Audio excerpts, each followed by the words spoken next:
The Doors, Patti Smith. So some of them were considered rock poets.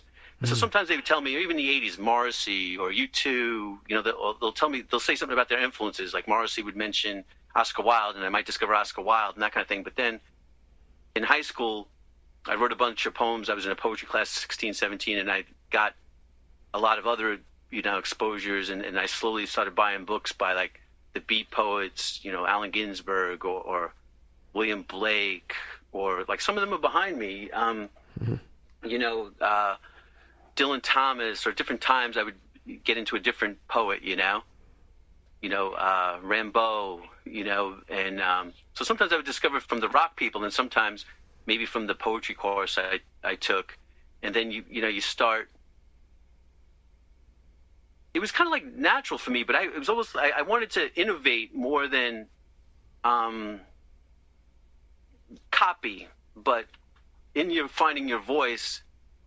It was more probably rock lyrics at first, and like songwriting I think was like easy for me, but I think I have like a lot of like hit songs maybe laying around, like but it's like I was like trying to recreate the wheel always, maybe I should do a spoken word rock opera, or like do what is so many geniuses have put their hands to poetry. Really the thing, the main thing about poetry is it's like it's what you want to say, it's your voice and how you want to say it. And so it's pretty simple, but then, we put these splashes of paint, alliteration or irony or, metaphors, similes, but it's, you don't have to, it's really, it can be open form, closed form. But I think it was natural from going from music, then you got sonnets. So I wanted to invent my own kind of sonnet, or, later on, villanelles, their very first poem in my new book is a villanelle, but I was also interested in proverbs, or like, say, Psalms in the Bible. To me, it was like almost like a blues song. The person starts off heavy-hearted and he ends praising God and very uplifted, or just, sometimes if I listen to The Cure or Morrissey, I would get that same kind of almost like a bluesy feeling. And I would kind of like, all these things were influencing me, but I think a lot of it was my mind went towards desiring to innovate. So this might be interesting. So I was like, well, what can I do? There was such geniuses have done poetry. What do I do? Then I was thinking as a performer, with music, I'm like, okay, you had Jim Morrison, you had Bob Dylan, the Beatles, you had the beat poets with jazz. Then you had then rap was coming along, and so I was working with, there was the punk poets, and some of them became friends or acquaintances, like Jim Carroll, Patti Smith. Jim Carroll passed away. I talked at his wake, and Patti Smith, the punk poets. But now I was like interested then in industrial music and electric keyboards, because I was like, maybe we could do something like Hendrix did with the guitar. We could do it with keyboards, with poetry. So it's a whole new. This is very atmospheric. So I would experiment a lot, thinking, then I was like, okay, I'll do into the 21st century, I'll do a spoken word rock opera. I'll use world music. What would Blake do? He did drawings with poetry. So I'm like, okay, what if I used world music and electronic music and projected slides and video? That's kind of how my mind worked towards innovation. But sometimes, simple is good. I love that. And then other times, it's a great communication. So sometimes you can communicate with more people. Sometimes you might not have to recreate the wheel. So, that brings me back to an interest in songwriting as well, and other, other things. But, like as an artist, you probably feel the same way. You're always evolving, you're always, you should be, I guess if you're not growing, you're eroding. So you hopefully we're growing, I like that one, growing and eroding. It's a good one. Yeah. Oh.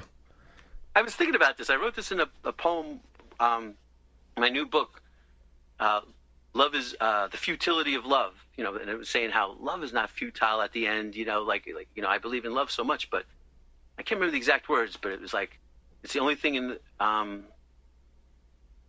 the world that's eternal, the only thing that's not like, everything is empathy, the breakdown of things, but love someone leaves this world, we still love them. It's strong. Love is eternal, you know? Just like our words, we're energy. Like when we were younger, we were like, the smallest part of a cell is an electron, and then we found out it was energy. But now we found out it's even sound. But in our words, as a poet, like say I do spoken word, or I'm preparing for an assembly that I'm going to do in West Brentwood Middle School on Valentine's Day, and assemblies for like the whole middle schools and different assemblies. And like I think about the power of our words to create or destroy, and it's also they're eternal because that vibration goes on, you know, into eternity. So it's kind of blows your mind when you think about it. Pretty powerful art form, but all the art forms are wonderful, and whatever we have a passion for is wonderful. It could be science or business or whatever, you know. But certainly the art forms, you know, the soulfulness of it is powerful, you know. Absolutely. What do you think are some of the common misconceptions people get about poetry? That it's boring. You know, it's so soulful. There's different camps that kind of just kills like people's love for poetry. And what I find going into the schools, it could be, or whenever I do a reading, you know, whether it's an elementary school, middle school, high school, people just, they're afraid to touch it. It's only for intellectuals or whatever. But when you think about, first of all, Shakespeare wrote an iambic pentameter, and iamb is a heartbeat, to dum. It happens 5 times. Penta is 10 beats. But they used to tap beer mugs to that rhythm as someone would recite a poem in iambic pentameter. It reminds you almost of rap, rhythm, and poetry. Wow. You know, like when you look at Kendrick Lamar or Tyler, the Creator, or My Generation Nas more, you know, or the Public Enemy, or like it's poetry and rhythm. You know, it has meter, but not that poetry has to have rhyme and rhythm. It doesn't, you know. It can be open form, like Walt Whitman, the first great American poet. But the point is, the misconception, people feel overwhelmed, like they can't be a part of it, you know, like it's because I think it gets overanalyzed and it becomes dry, but it's alive. The main thing is you can do it. It could be public or it could just be intimate. It could just be your own journal. It's the thing that's important about it is that it's your voice. There's only one you, only one magnificent you. We all have our own fingerprints.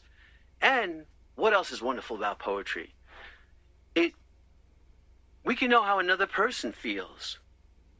You know, today more than ever, we need empathy for other people. We've always needed that. And I used to think, okay, compassion comes from if you get hurt and you don't turn bitter, you know, you forgive, and then it's powerful to forgive and to get compassion. But in a conversation, part of it is like, so all right, so our voices are important. We all have huge potentials. We're not just consumers. We're not just numbers. We're soulful human beings. We have more to contribute if we could just keep our mind from propaganda and getting brainwashed and know who we are, you know? And I think it's powerful to let kids know, even like, you know, that the point of education is to think for yourself, you know, think critically, you know, wisdom and imagination as well as knowledge. Einstein said, imagination is better than knowledge, but wisdom as well. The people that pioneer and create. Actually, I wrote a few lines for my son. I'm getting excited about talking about this, but a whole poem. But when he graduated, I wrote like these few lines in that I just wanted to share. It says, use imagination and wisdom as well as knowledge. You know, we know data is important and stuff like that, to pioneer and innovate. Because the distance or difference between doing something merely good, that could be the distance to pioneer and innovate, because that could be the distance or the difference between doing something merely good and being great. And I think it's important to know that. And then certainly, like behind me, I have all these books and, you know, there's poets. We can know how it feels to be another person if we listen. Some of the most compassionate people in the world are people that read a lot. But certainly as poets, you know, I'm going into West Brentwood and there's a lot of non-English speaking kids. So like, but Don Quixote is a part of like the Spanish culture. So you can talk about you know, like Octavio Paz, and every culture's had their great poets like Pablo Neruda or whatever. You know, I love Maya Angelou. I can know how a Hopi Indian felt by reading his poetry. or, every culture, subculture throughout the ages can gain and understand and love them. Or like, for example, Maya Angelou. She was kind of disabled. She had women. She wasn't treated right because she was a woman, but then she wasn't treated right because she was a black woman. So I could gain empathy from all those different things just by reading it. And how much, like, treasure, how much richer is that, a richer way to be, Very true, very true. All right, it's the late 80s, early 90s. Now, are you thinking to yourself, I can make a living doing this? Is it possible to make a living doing this, or do you have to get other means to support yourself? I was passionate about it, and I was, I had college, and I had a spiritual experience. So I'm thinking spiritual, and I'm thinking artistic, but I'm also thinking I was on my own. So I was thinking balance too, is how to make a living. But one of my heroes, Mike Peters from The Alarm at the time, told me, he goes, I believe you're going to bring poetry to people. Like a lot of my heroes were believing in me, maybe even more. I really believed to do something, and I was I hit the pavement and I went for it. But he told me, I believe you're going to bring poetry to the masses like no one before. You're going to be filling the Madison Square Garden and all this stuff. And, so like sometimes these words of affirmation are very propelling. But before that, the late 80s, I started, it's like I got on the Joe Franklin show in Manhattan. Everybody was wondering, how the heck did you do it? And he loved it, and he wanted me to come back. A lot of those people, there was kind of an unplugged thing that was starting to happen on with MTV. It was starting to unplugged, and there was a vibe then that was like maybe around 91. Grunge was hitting, and this unplugged thing happened, and there was a lot of spoken word happening at the New Rican, and some of these people were like, well, how did you do it? And there was like an excitement on the street, like in, say, like the late 80s. I had a chapbook out, Eulogy Flowers for the Living, and I was a band on Walk on Water, and we had a video out to the Northeast. But there was an excitement. I felt like the new Walk on Water that I formed had like an industrial music element, but then on the other side of things was the excitement of playing. It could be a squatter place in Manhattan, which is now, it's nice over there on Clinton Avenue, or just there was like an edge to it. Playing guitar and poetry, and it was like a lot of times I was like the only poet that anyone ever met, like in the late 80s or 90s. It was more like people were more into it, like maybe in the 60s. But then rap started, so that was a form of poetry, and then the spoken word was happening. But it was almost like I was like interested in making sacred art, but also innovating. But also I had this rock poet kind of thing. So all of that was kind of crashing with each other, and then there was the whole unplugged thing was happening. So now it was like there was the punk thing where have your own voice and raw, and then with rap similar. But then there was like an intimacy too happening with like the unplugged and storytelling, and it made me think like like the tradition. People used to be around a campfire and tell stories, and kind of like I did when I was younger, with my family or whatever, or they would. The Greeks, maybe Ulysses, maybe some things got passed down. It might have been rhythmic too, passed down through the centuries, going way back.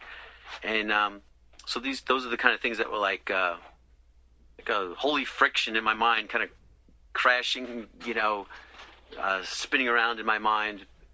And and I certainly felt as if there was a certain energy in the room. And sometimes there was a lot of people, and sometimes there wasn't, that just felt right. And it just felt like this is so much more, it's like this is something that can be a life,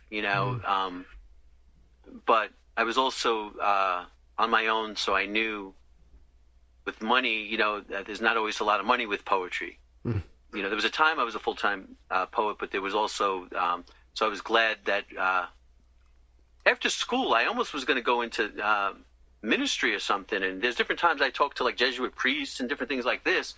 And I became friends with Daniel Berrigan, actually. But a lot of getting technical skills in TV helped me make a living. And I always figured, okay, I'll meet people where maybe I could do my writing